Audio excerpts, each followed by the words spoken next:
So some properties of increasing complexity as it applies to the workforce. So when you have a technological innovation, what happens is it splits the existing field. And it splits it into two parts. The first part, which is the larger part, are people that are no longer employed because the technology replaces them. The second part is a smaller part, and it's the people who are technologically advanced enough to use the innovation to replace the other people. Now, prior to the split, these folks all share the same titles, they are similar in pay, but after the split, the larger group doesn't have a job, the smaller group gets paid more. So if you look at something like refrigeration, electrical refrigeration, it replaced the icemen. So there was a whole industry where people would cut ice out of frozen lakes, and then they would store it in these basically root cellars, and most of it would melt, but they'd take it out when it was needed in the spring and summer and deliver it first on horses and then in motor vehicles to places that had an ice chest, which you just put the block of ice in the top and the cold would fall and it would keep things cool. And then the electrical refrigerator came along, and most of those people lost their jobs, and some of them could retool as refrigerator salespeople, repair people, and so on.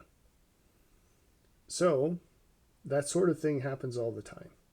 You look at, say, accounting, and you had these people who were basically human calculators, and they would write in ledgers. They would write all these numbers, and then came along this spreadsheet. And a whole bunch of them were put out of work. But the ones that that were capable of retooling on this higher complexity tool, the spreadsheet, they ended up making more money. Okay, now let's introduce another property, which is that as complexity increases, the amount of increase in wages with the second group, it declines. This is counterintuitive. You might expect that as technology advances, the ones who get paid to use it, that their pay would increase because the benefits they provide increase, and because it's increasingly difficult to learn and use the technology. Well, that one's true. It is much more difficult. It's exponentially more difficult because that's the way complexity grows, is exponentially. But the first one is not true. The value that's added does not increase exponentially. And that's the surprise. This is a root property of complexity. It takes more to get less. It takes more resources to get smaller and smaller increments of improvement. This is true in all things. It's true in your life. You take somebody who's making minimum wage, the jump to something better takes almost no effort. The results are enormous relative to the effort.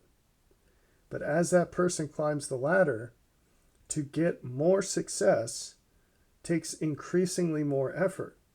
And the amount of effort you get from every increment, the amount of success you get out of every additional increment, it shrinks. It shrinks very quickly. So, how does this work with technological splits? What happens is the system self-extinguishes. That's what happens.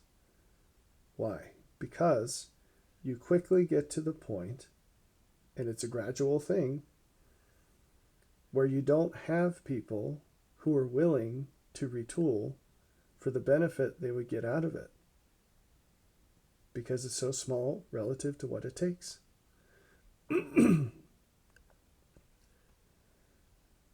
There are many applications of this, but hopefully the point is relatively clear. So as we cruise forward in greater and greater complexity, you're going to see these splits continue to occur, and they happen more rapidly over time.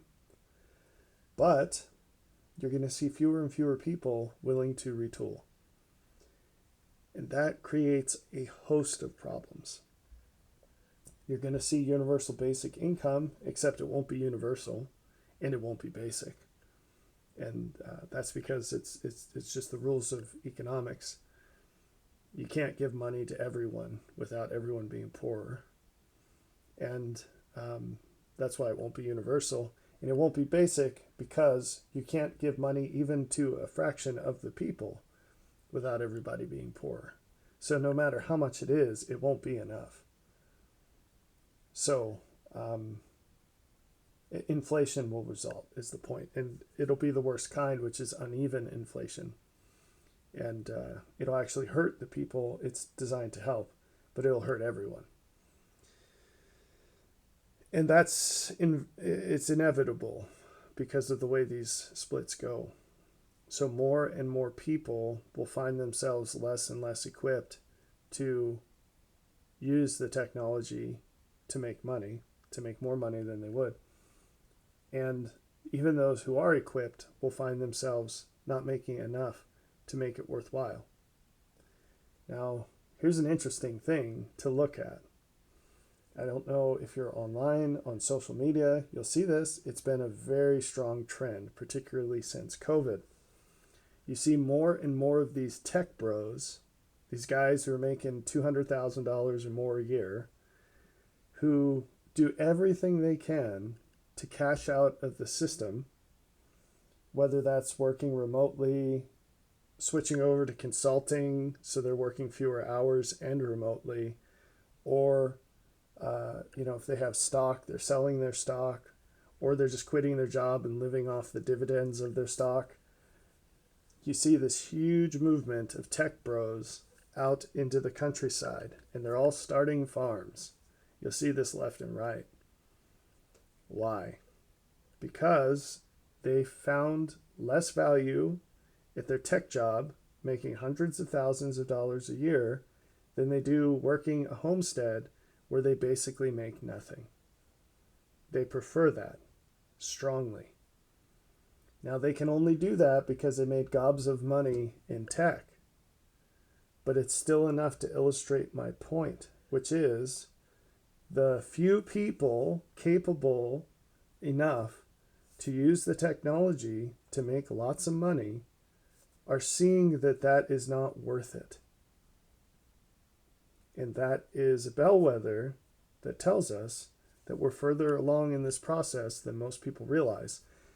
Not least of all because almost no one knows this pattern that I'm telling you about.